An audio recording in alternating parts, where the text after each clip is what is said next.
Constitution des départs moteurs, partie numéro 4. Dans cette partie, nous aborderons la commutation de puissance.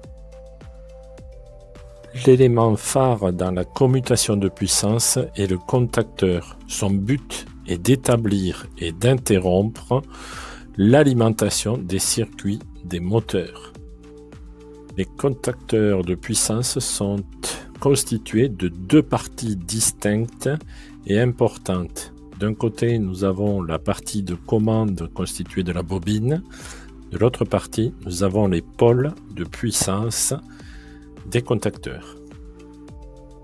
Comme tous les dispositifs électromagnétiques de ce type, à l'alimentation de la bobine, les contacts de puissance basculent en position ON. Les contacteurs de puissance pourront être équipés de contacts auxiliaires avec des fonctions bien particulières. Des fonctions type instantané avec des contacts NO ou NC ou bien des contacts temporisés.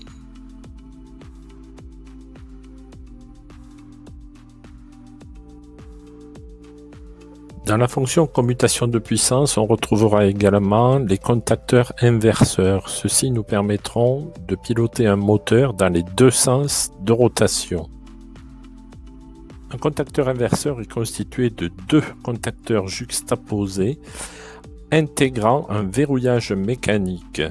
Les liaisons en amont et en aval des contacteurs permettront l'inversion du sens de rotation en inversant deux phases.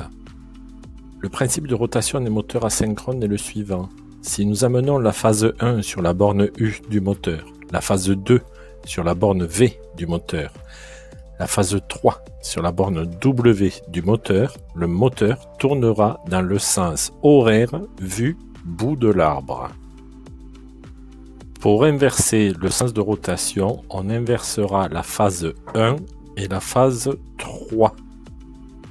Cela nous donnera le câblage suivant. Nous amènerons la phase 1 sur la borne W, la phase 2 sur la borne V du moteur et la phase 3 sur la borne U du moteur. Le moteur tournera donc dans le sens anti-horaire, vu bout de l'arbre. Afin d'empêcher d'avoir les deux contacteurs qui se ferment simultanément, il est impératif d'avoir un verrouillage mécanique implanté sur le montage.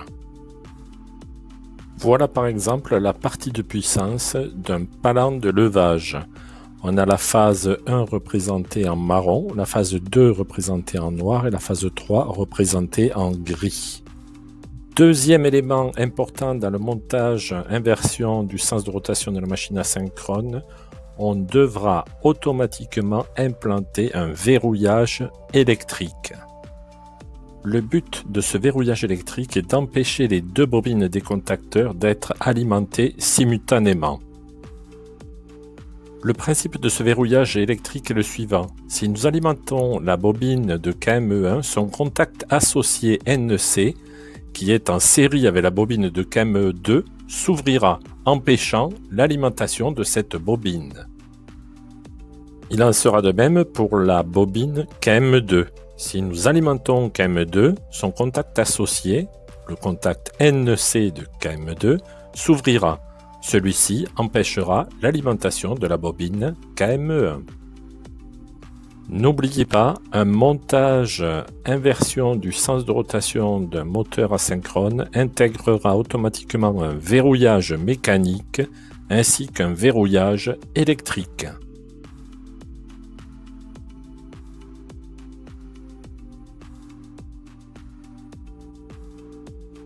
Pour les commutations de forte puissance, les contacteurs rotatifs seront utilisés.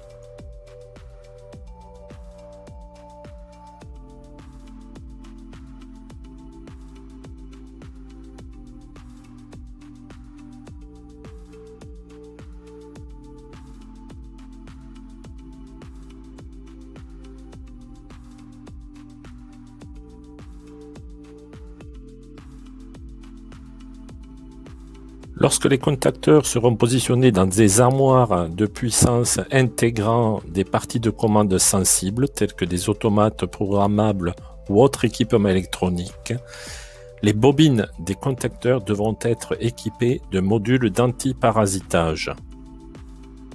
En effet, une bobine d'un contacteur est un circuit inductif. Celui-ci génère à l'alimentation comme à l'extinction de fortes surtensions à ses bornes.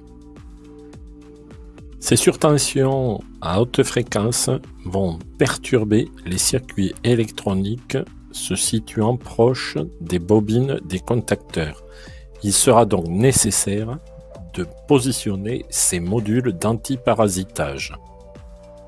Simples à mettre en œuvre, ils permettront d'améliorer la compatibilité électromagnétique à l'intérieur des armoires de puissance.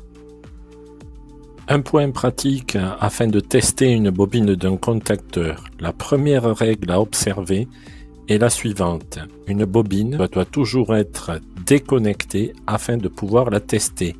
Il est évident que cela se fera hors énergie. Pour réaliser ces tests, nous utiliserons un multimètre sur la position ohm-mètre. 3 solutions seront alors possibles.